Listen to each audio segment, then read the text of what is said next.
Hello, everybody. I'm Jesse Waters, along with Judge Jeanine Pirro, Jessica Tarlov, Dana Perino, and Greg Gutfeld. It's 5 o'clock in New York City, and this is The Five.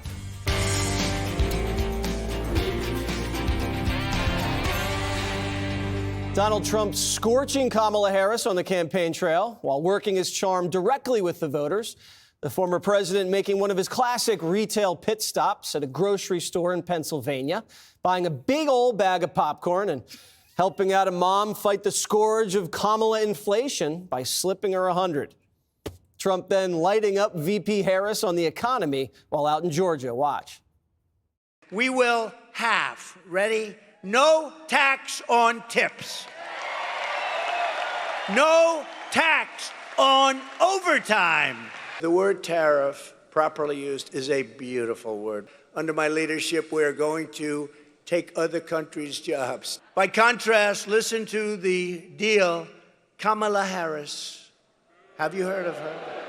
This woman is grossly incompetent. Grossly incompetent. She's called the tax queen. They love her in other countries because she forces everybody out of our country into their hands. Trump also proving to be one heck of a showman during his speech, riffing on everything from Kamala's McLies to Oprah. She lied about McDonald's. She said, I was a worker in McDonald's. And I stood over the French fries. I'm going to a McDonald's over the next 2 weeks. And I'm going to stand over the French fries because I want to see what her job really wasn't like. I knew Oprah very well. She loved me before politics. She was down at Mar-a-Lago. Donald, this is the most beautiful place I've ever seen. She loved the key lime pie. I love that key lime pie. Do you think Biden lies awake at night thinking, how are we going to get Europe to pay? No, he goes to sleep. Here's a guy can sleep on the beach. How do you sleep on the beach when you have cameras on? I love that chart. I sleep with that chart. Okay. Feeling good, the president, Dana, but also really hitting hard the economic message. So it's interesting that he chose to go to Georgia. I think that was the right thing to do. And I think it was the right thing to do to really focus on the economy, especially because that's what Kamala Harris is going to do tomorrow. So he did that. And he's in a state that is run by a Republican governor who is uber competent. And the state of Georgia is doing great. The economy is humming along. And he had an opportunity to say, this is the kind of economy people want.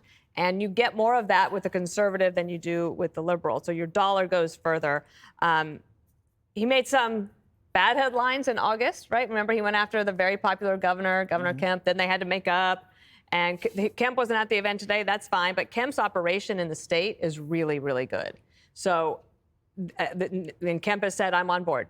So talking about the economy there is great. That's what people want to see. I also think that the retail politicking at the grocery store, it's just great to see a different way to look at a candidate, somebody who is out there with the people. I'm sure that woman would have loved to keep that $100 bill. That's a very special thing in her life, but he's in a position where he can help people with groceries. But his message was, I'm going to be here to do that for all of you. And I thought that as a visual was great. And that $100 bill was in no way a bribe, Judge Jeanine. That was just from the bottom of his heart, charity.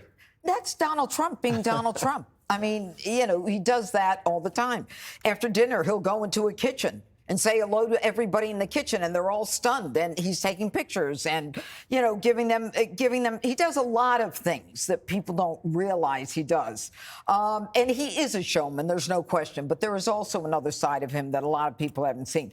But what I loved about today was I loved listening to Donald Trump talk about how he was going to improve the economy and what he was going to do to make sure that he brought jobs back to the United States. He talked about reducing corporate taxes on companies from 21% to 15% if they make their goods in the United States. I mean, he's consistent with his theme of, you know, making America wealthy, safe, strong, and great again. He talked about research and development tax credits on U.S.-based manufacturing. And then he talked about special zones, federal land with low regulation, where they were going to incentivize companies to come in and make American products. And then he actually talked about a global ambassador to go out to the world and say, bring those jobs back to the United States. Bring it all back here. Let's do it in America. And I loved when he said 100% tariff on cars made in Mexico.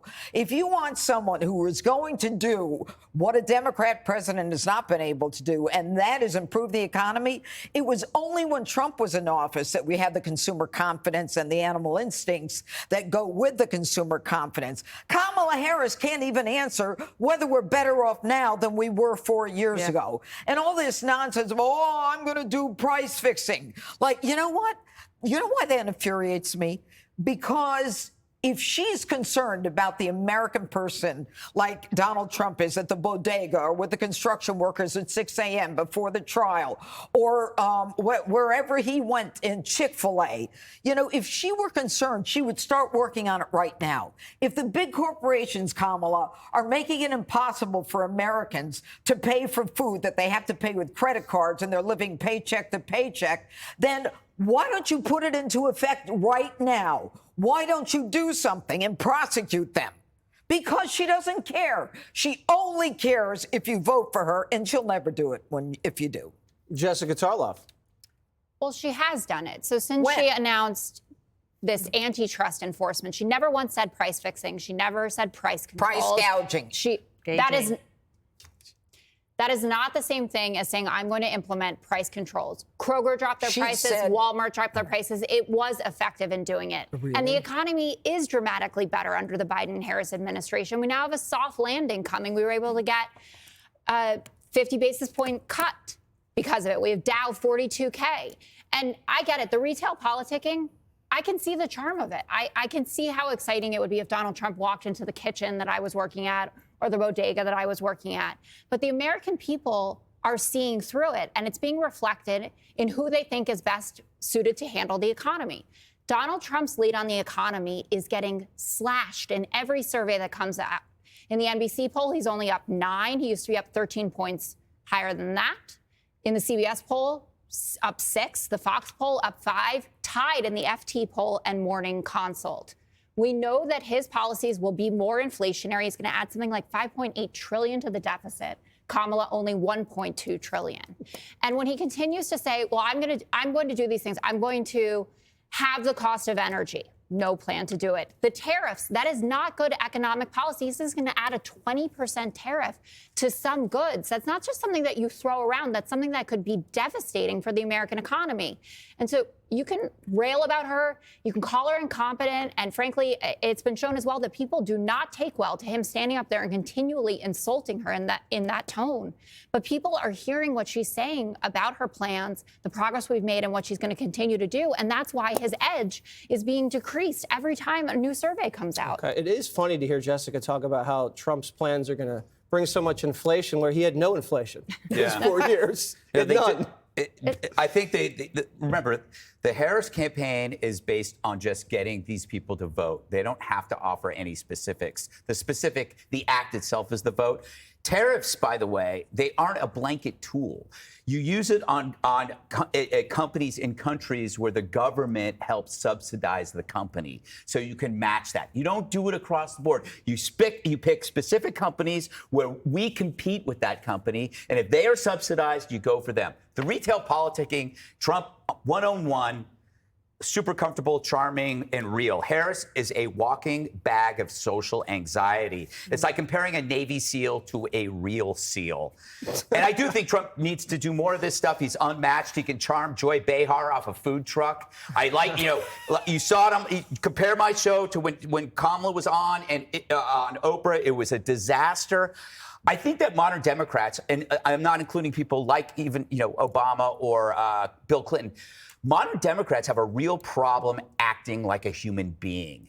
And it's because they can only see people in groups, boxes of identity. So you're going to change your accent for one group or talk about hot sauce with another group because you think all black people are the same or all Hispanic people are the same, when in reality, a black man could have more in common with a white man than a fellow black man because there are fewer differences between groups than people within groups. And race baiters don't want you to know that, but data shows you that. That's why you have clumsy Democrats trying to mimic behavior than just be normal. Liz Warren trying to open a beer, Tim Walz fiddling with an air filter, Kamala suddenly embracing guns and saying the worst thing you would ever say for a gun owner, which is I'll just shoot somebody when they come in. Lawful gun owners don't say that, but that's what happens when you no longer see individuals. But groups, you treat them, I don't know, as like aliens from another planet. But when you focus on the economy, Kamala's in trouble.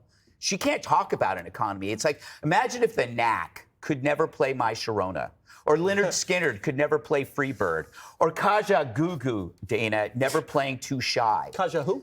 Kaja Gugu. That's James Carville with his one big hit, It's the Economy Stupid. He can't play it because when you say that, the people hear it are going to vote for Trump. They're going to look back and go, yeah, all you have to ask, were you better off 2016 to 2020? Of course you were. So instead, he's stuck playing covers on MSNBC. Also, and I'll finish with this, Trump should definitely talk about manufacturing because it is tied to the economy. You have to, it's the hardest part about capitalism is making something at volume consistently so it's affordable. That's why making factories is the biggest deal. That's why Trump talks about it and Musk talks about it. What does Kamala know about manufacturing? What could she say? Maybe, taxpayer-funded sex changes. She puts the man in manufacturing. That's about it. What about all the new plants that have been created under the Biden-Harris administration from the CHIPS and Science Act? What about all the ones that are closing because of electric vehicles? What is it, 700,000 new manufacturing jobs, even with the downward revision? Wait a minute. Didn't Obama say he didn't have a magic wand? He couldn't bring them back? Are you actually, so you think that Trump is going to win because you're bringing up something Obama said? Because Trump did bring them back when Obama said you couldn't. All right. Nice try, Jessica. Try it again next segment. Click here to subscribe to the Fox News YouTube page to catch our hottest interviews and most compelling analysis. You won't get it anywhere else.